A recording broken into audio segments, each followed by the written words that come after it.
বাংলাদেশের বিগত ৩টি জাতীয় সংসদ নির্বাচন ছিল সবচেয়ে বিতর্কিত এবং অগ্রহণযোগ্য নির্বাচন। আর এই ৩ নির্বাচনে আওয়ামী সরকারকে রাতের ভোট উপহার দিয়ে ক্ষমতায় বসানোর কারিগর হিসেবে বিবেচনা করা হয় ওই ৩ নির্বাচনের ৩ প্রধান নির্বাচন কমিশনারকে। অভিযোগ আছে এদের সহায়তায় একের পর এক জয় পেয়ে ফ্যাসিস্ট হয়ে ওঠেন সাবেক প্রধানমন্ত্রী শেখ হাসিনা ও তার দলবল।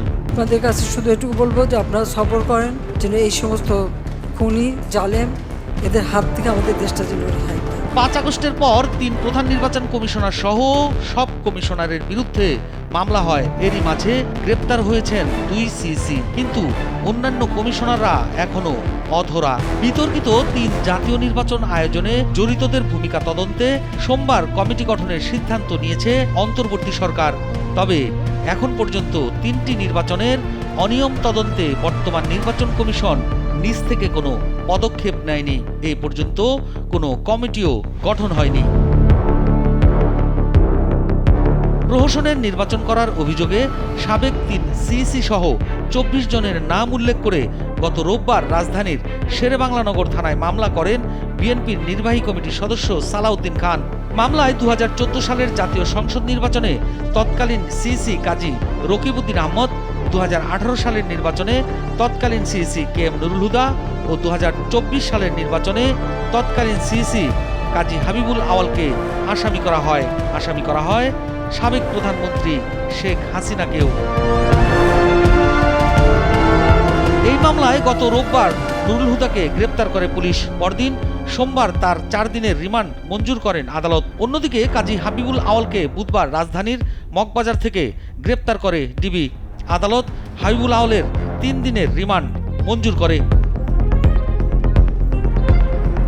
এদিকে এখনো গ্রেপ্তার হননি মামলার আরেক আসামি সাবেক সিসি কাজী রকিবউদ্দিন আহমেদ। কোথায় আছেন সাবেক এই সিসি, এমন প্রশ্ন এখন অনেকের মনেই। খোঁজ নিয়ে জানা গেছে কাজী রকিবউদ্দিন আহমেদ বর্তমানে গুরুতর অসুস্থ। তিনি ঢাকার বারিধারায় যে ব্লকে নিজ বাসায় রয়েছেন।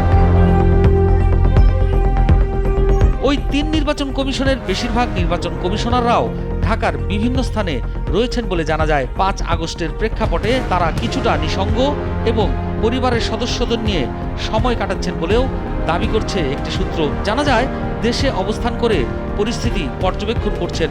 তবে ২ সিইসি গ্রেপ্তার হওয়ার পর তারা এখন কিছুটা আতঙ্কিত অবস্থায় আছেন বলেও জানা গেছে। সাবেক কমিশনারদের মধ্যে কবিতা খানম বিদেশে। সাবেক নির্বাচন কমিশনার মোহাম্মদ আব্দুল মোবারক ঢাকার ফ্ল্যাট বিক্রি করে চট্টগ্রামে নিজ বাসায় রয়েছেন।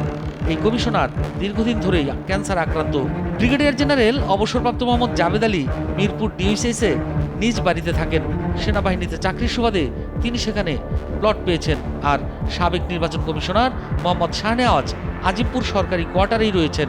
তিনি ভালো ও সুস্থ আছেন।